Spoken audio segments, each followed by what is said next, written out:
The sonographer's face drained of color. Her hands shook as she pressed a few more keys, eyes darting across the screen like she'd seen a ghost. Then, without explanation, she left. Silence. My wife laughed softly, unaware. Probably just a new intern messing up. But I felt the shift in the air. A moment later, the doctor entered.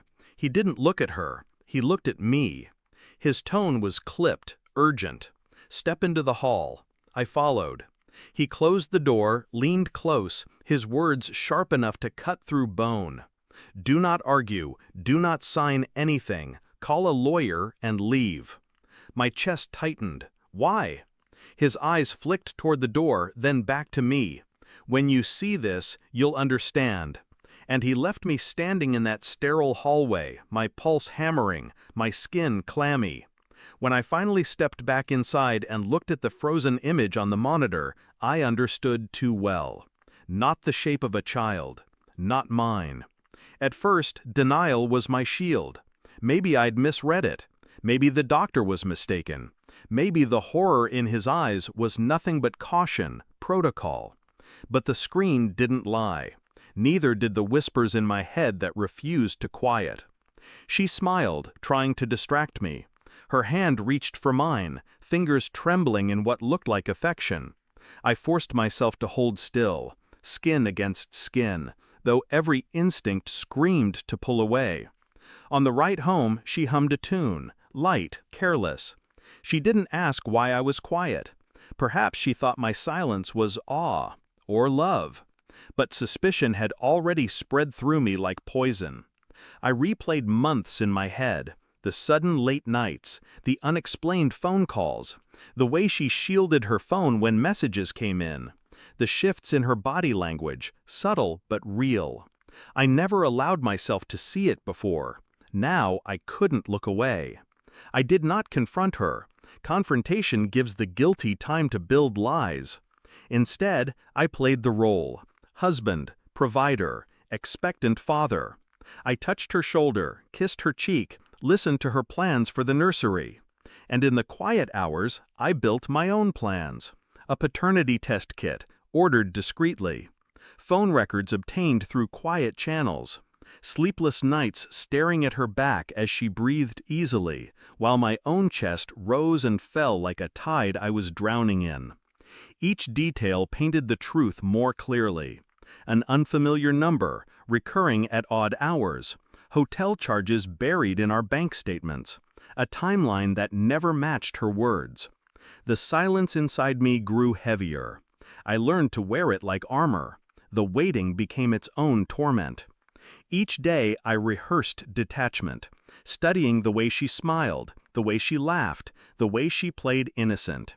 And all the while, beneath my skin, the storm brewed. The envelope arrived 3 weeks later, plain, clinical, heavy with finality. I opened it at the kitchen table while she folded laundry in the other room. My hands didn't shake. My breath stayed steady. The words were simple. The child was not mine. When I walked into the room, report in hand, she looked up, expectant, still playing the role she thought was intact. I placed the papers in front of her. Read. Her face shifted. Confusion, then horror, then the crack of realization. The color drained from her cheeks, just as it had from the sonographer's. "I can explain," she whispered. I said nothing. Silence was more suffocating than rage. Tears welled in her eyes. Her lips trembled. She reached for me. I stepped back. Revenge did not require shouting. It required precision. I had already contacted an attorney. Property divided. Accounts secured. Custody irrelevant. The betrayal was surgical, so my retaliation would be the same. That night, as she begged for forgiveness, I handed her a second envelope, divorce papers already prepared. Her hands shook as she opened it. You planned this?"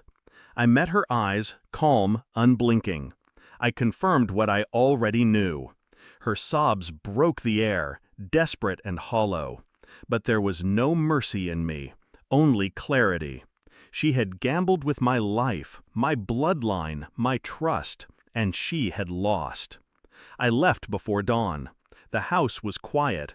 Her cries still echoed faintly in the walls, but I carried no weight from them. Driving into the darkness, I felt nothing but a clean, sharp emptiness. People imagine betrayal as fire, rage, chaos, screaming. But the truth is colder. It hollows you out until only steel remains. I had no child, no wife, no illusions. What I had now was control. And for the first time in months, the silence inside me finally felt like peace. Betrayal doesn't break you. It chisels you down to the truth. And the truth is all I'll ever need.